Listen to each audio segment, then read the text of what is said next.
assets in the country is only 35 lakh crore. One way to measure it, that how good is our pension system everywhere, that same data is taken into account, is that pension assets divided by the GDP of the country. So 35 lakh crore, if it is divided by the GDP of our country, it comes to hardly about 15%. Approved superannuation funds and recognized provident funds, where there is no regulator per se, but for that approval part, they go to Commissioner of Income Tax and they take their approval and they run their fund. Then civil service pension. Civil service pension, in other names, it is known as the old pension scheme, which central government discontinued from the year 2004, and the only reason for which it was discontinued was that financially it was becoming unmanageable, because the kind of benefits it was giving, the central government thought that it is not possible for us to continue. So then they shifted to NPS, and with 2004, PF48 came into being. The basic difference between the old pension scheme or the civil pension, the civil service pension, is that you don't need to contribute anything during your lifetime, but when you retire, 50% of your last drawn salary is ensured as pension. And thereafter, as and when there is a then of course pension and annuity plans of life insurance companies. You die, Insurance Regulatory Development Authority of India, with a headquarters in Hyderabad. So they also manage certain kind of pension funds. Then the NPS of PF48, about which we will be talking. So we had a meeting with our distribution channels. We call them points of presence or POPs. So we had a detailed meeting starting from 10:30, it went up to almost 4:30. We had detailed deliberations as to what they are going to do to help us in having more and more NPS customers. As you know, PF48 history goes back to 2004, when it was set up, with a focus only for pension, because there is no other institution or regulatory body in India which has a sole focus on pension. And as you understand, pension also is a very, very important area, and unless people they are protected against their old age, when people stop earning, then it will be very difficult for people to live their life peacefully. Normally there is a tradition when somebody retires from service or maybe any other institution, the general this thing that people wish to each other is that have a happy retired life. But if you look at into this statement and little deeply, maybe what makes one happy? And the first thing that they need is that their daily needs are taken care of, and for that anything you want to do, you need money.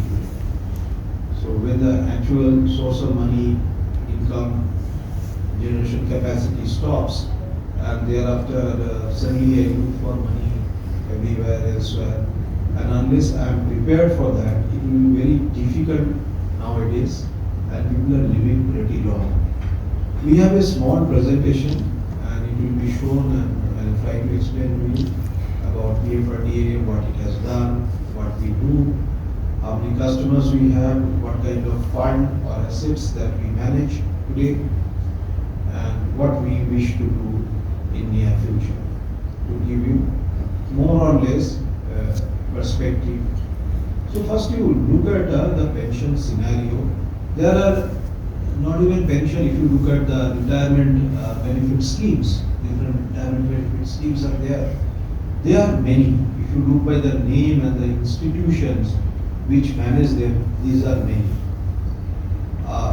If you look at employees provident fund and pension scheme, that is run by EPFO, all of us know that. From the point of EFRDA and exactly the press station in Bangalore. And thanks for coming down in a short notice. Basically, we would like to, we have our chairman of the Supratim Bajaj with us, who will be interacting with you. In fact, giving his thoughts about the institution and about the pension sector and about what the EFRDA does and what goals or achievements that we have at this point of time and what are the plans going forward. So before we start, I'd like to have an introduction so that we know each other and we have a better deliberation. So starting with me, I'm Mukul Kukan. I'm a Chief General Manager of the EFRDA and I'm working for the last 11 years. So can you introduce yourself?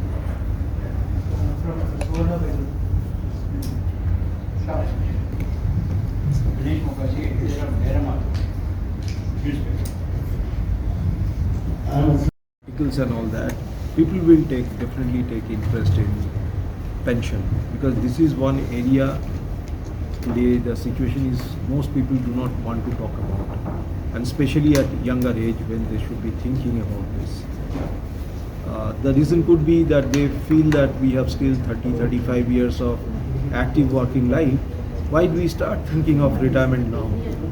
But unless we start thinking about these things early, it will be very difficult. People do not know really at any given point of time how much do I really need to save. So for that you have to start early, think about what kind of lifestyle that you are going to have, the kind of inflationary pressures that we are going to see in the market, and accordingly you have to find out a balance between your income and your expenses at the point of retirement. And as I have already said that longevity is increasing, so beyond 60 years of age also on an average an Indian is living anything between 18 to 20 years. So that's a long journey post retirement, and during that period also people have to be protected financially. That's why we did this press conference, and we find from different media channels we are also getting very positive coverage, and I believe it will go a long way in creating the desired awareness in the system. So how central government involved this PPF or this type of pension schemes? How central governments involved? Central government is part of NPS. Almost all state governments are part of NPS, apart from 3-4. So we have close to 80 lakh employees of central and state governments. We have subscribed to NPS and they continue to enjoy the benefit of NPS. Thank you, sir. Thank you. Thank you.